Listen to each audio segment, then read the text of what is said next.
जय श्री राम। सभी श्रोता बंधुओं को सादर प्रणाम।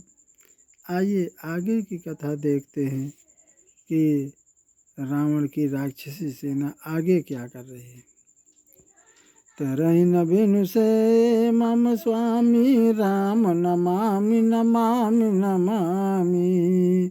बढ़े खल बहु चोर जुआरा जेलम पट पर धन पर दरा। माँ नहीं मातु पिता नहीं देवा साधुन सन करवा वहीं सेवा। दूसरे का धन दूसरे की स्त्री पर मन चलाने वाले दुष्ट चोर और जुआरी बहुत बढ़ गए। लोग माता पिता और देवताओं को नहीं मानते थे और साधुओं के द्वारा अपनी सेवा करवाते थे। जिनके यहाँ चरण भवानी ते जानहु निश्चर सब प्राणी। अतिशय देखि धर्म कै ग्लानि परम सभीत धराया कुलानी। भगवान शिव पार्वती जी से कहते हैं कि जिनके ऐसे आचरण होते हैं उन सभी प्राणियों को राक्षसी समझना चाहिए। इस कारण से धर्म की हानि होते हुए देख करके पृथ्वी बहुत डरी और व्याकुल हुई।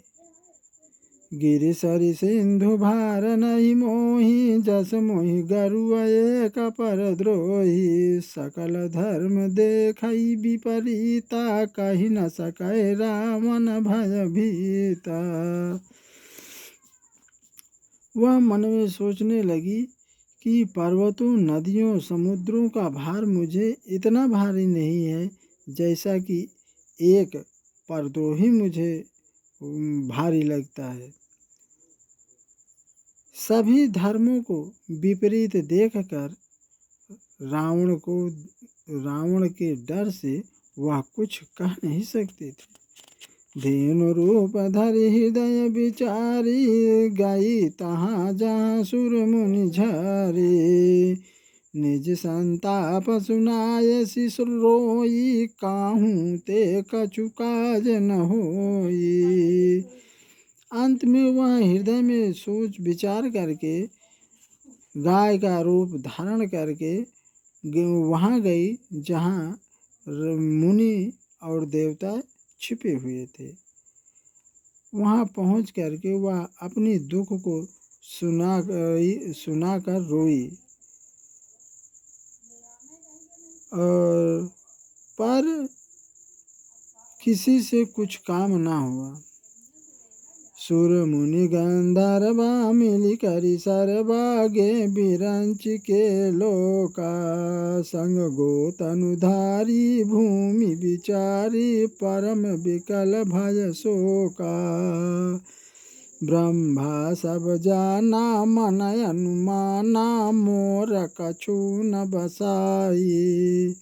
जा करी तई दासी सोय अविनाशी हमारे तोर सहाई। देवता मुनि गंधर्व मिल करके सभी ब्रह्मा जी के लोग गए और साथ में बेचारी व्याकुल डरी हुई गाय का रूप धारण किए हुए पृथ्वी में।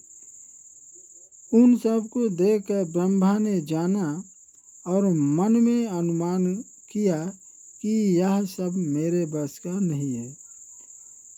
फिर पृथ्वी से बोले कि तू जिसकी दासी है वह अविनाशी परमेश्वर है, वो हमारी और आप दोनों की सहायता करें। धरनी धरहि मन धीर काह बिरंच हरिपद सुमिरु।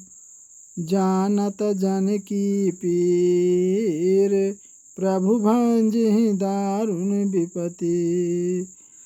फिर ब्रह्मा जी ने पृथ्वी से कहा कि मन में धीरज धारण करो और श्री हरि के चरणों का स्मरण करो। वो प्रभु अपने भक्तों की पीड़ा को जानते हैं, जो महान विपत्ति को भी दूर कर देंगे। जय श्री राम।